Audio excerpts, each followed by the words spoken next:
लीलौदार्यगुणैः समम् अहं सुदो वामभवं वृष्णिगर्भैरिश्रुतः तयोर्वां पुनरेवाहमदित्यामास कश्यपात् उपेन्द्र इति विख्यातो वामनत्वाच्च वामनः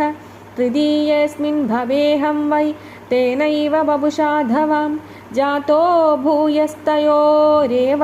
सत्यं मे व्याहृतं सति वेदद्वां दर्शितं रूपं प्राग्जन्मस्मरणाय मे नान्यथा मद्भवं ज्ञानं मत्यलिङ्गेन जायते युवां मां पुत्रभावेन ब्रह्मभावेन चासकृत् चिन्तयन्तो कृतस्नेहौ यास्येधे मद्गतिं पराम्। श्रीशुक उवाच इत्युक्त्वा सिद्धरिस्तूक्ष्णीं भगवानात्ममायया पित्रोः सम्पश्यतो सद्यो बभूव प्राकृतः शिशुः ततश्च शौरिर्भगवत्प्रचोदितः सुतं समादाय स सूतिकागृहात् यदा बहिर्गन्तुमियेष तर्ह्यजा या योगमाया जनिनन्दजायया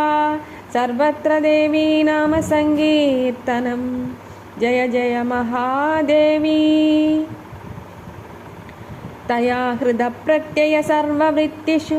द्वास्थे